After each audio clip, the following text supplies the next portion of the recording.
Choosing the right real estate brokerage can be extremely overwhelming, especially with all of the options that are available to you today. With so many choices to choose from though, how do you know which one is the best fit for you? Well, the answer is it just depends on what it is that you're looking for. I want you to dig deep and ask yourself this question.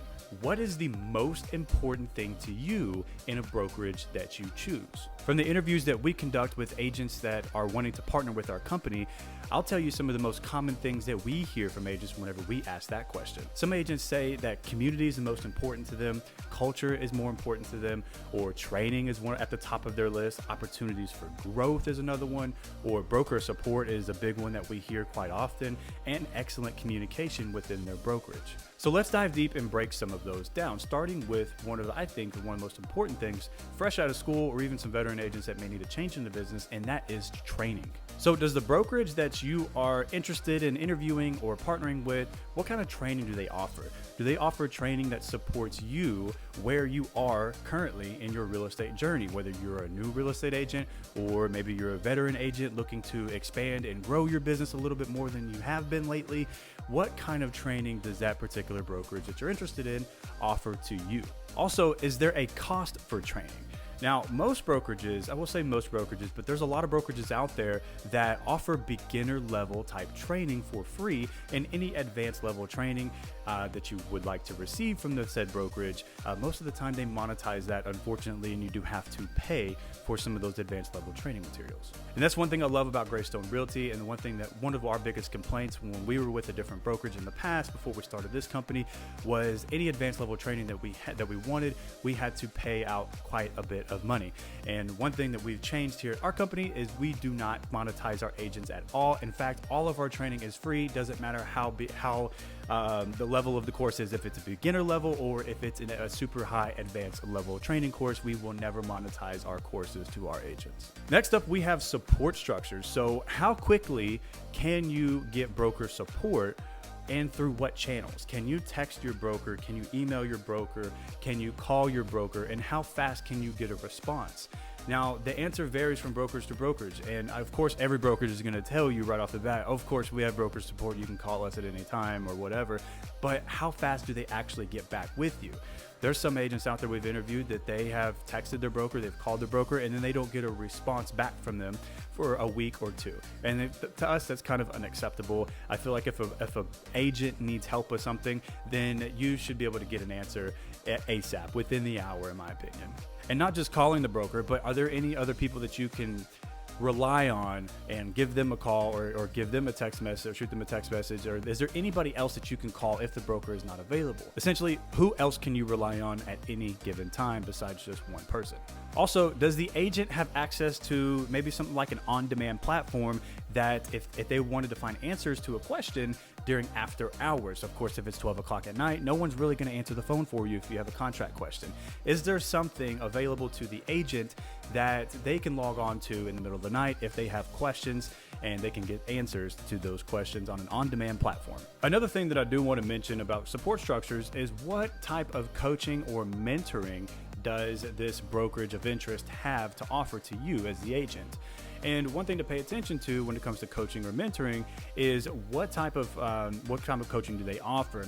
And is it specifically geared for newer realtors? Is it geared towards maybe some advanced level agents in the process of team building, or they may be in a bigger stage in their career or further along in their career than an average realtor or a beginning realtor? So what type of coaching programs do they have to offer you? And another thing to pay attention to is the cost associated with said coaching programs. Some companies will give you free coaching, or maybe they tack it on top of their commission, the agent's commission, for kind of the beginner level, beginner level type of coaching programs. And maybe there really isn't this huge support structure for those coaching programs. And then other companies will give you a, let's say, more expensive type of coaching program that costs you around $1,000 or $1,200 a month just to be inside that coaching program for any type of advanced level training. Now, we're proud to say here at Greystone Realty that we do not charge for a coaching program, and our coaching programs are one-on-one. We meet via Zoom, and they're for 30 minutes weekly. So we have 52 weekly sessions, or 52 sessions, which is once a week for a year, and there is no charge for that. And what's really cool about our coaching programs is that we don't, we have beginner type coaching programs, and then we have advanced level coaching programs for all the way up to those exiting out of the industry from team building. This next question is actually quite important, and that is tech support. What kind of tech support can your brokerage give you?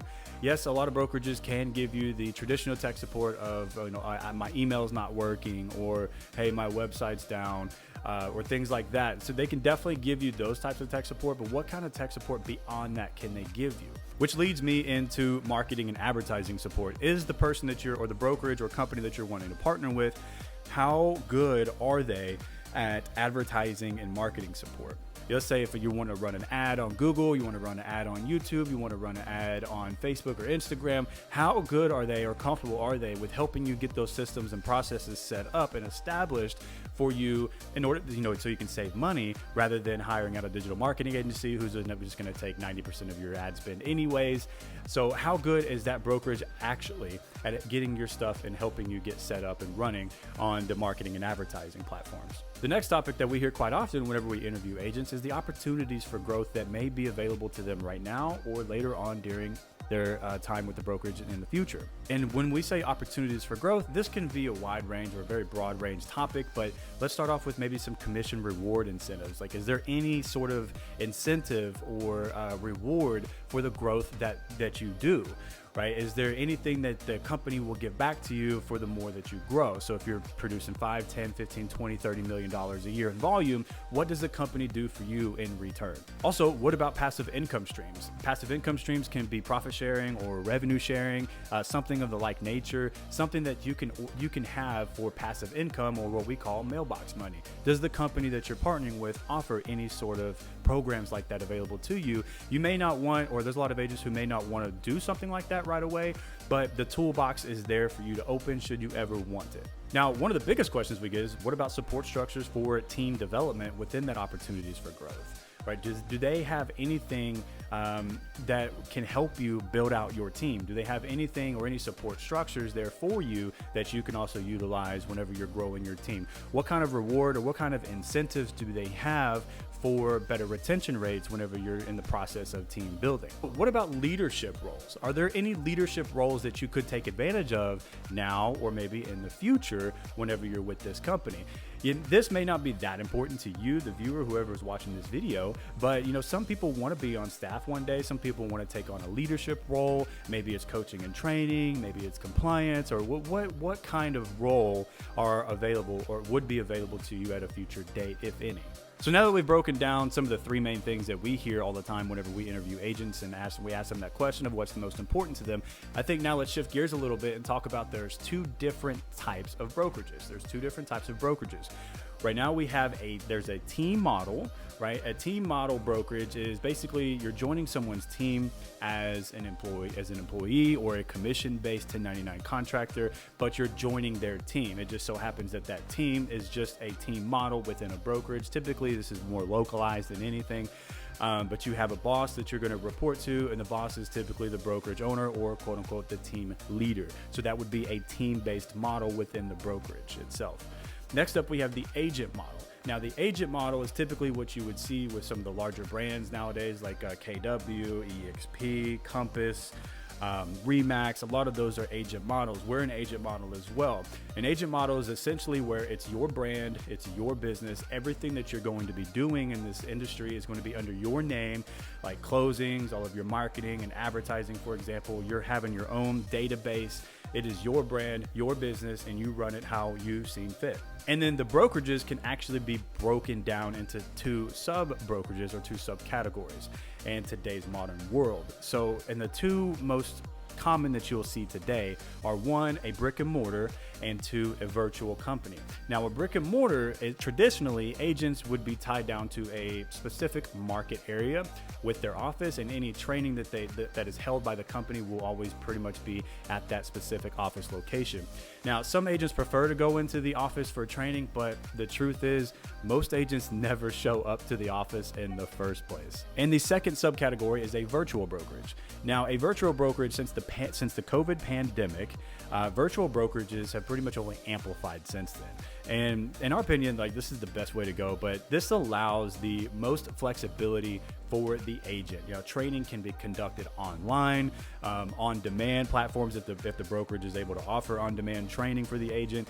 And the agent really never has to worry about missing out on any type of training that they wanted to go to because of appointments or things like that. And what's really cool about this is the brokerage or the company really has less overhead, right? And it can pass on those savings down to the agent and create better programs for their agents. And in our opinion, like I said, we may be a little bit biased because we are a virtual company as well, but in our opinion, this is the best way to go in today's age. Now, here's some common questions that we get with virtual companies. When someone wants to interview with our company, it's like, well, what's the difference between a virtual company besides what I just explained?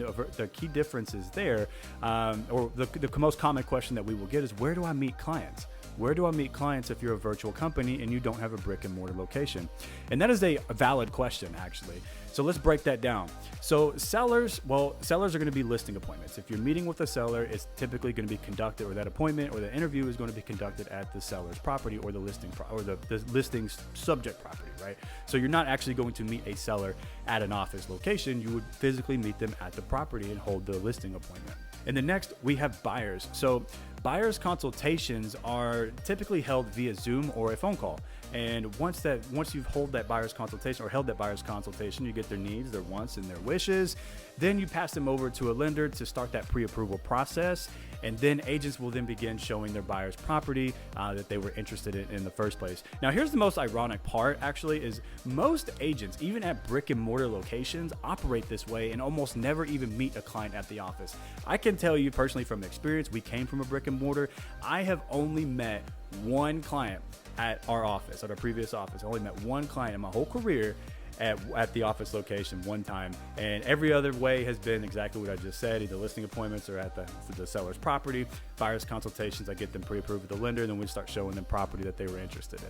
So as you can see, there are plenty of things to consider when deciding what brokerage to join. There really is no true one size fits all. It really depends on you and what you are looking for as an agent, given where you are in your career. Now, every agent is unique, and some agents may need more support in different areas than others. And I truly hope that you found this video very helpful. And if you are in the Houston, Austin, Dallas, or San Antonio market areas, let's have a conversation to see if Greystone Realty is a right fit for you.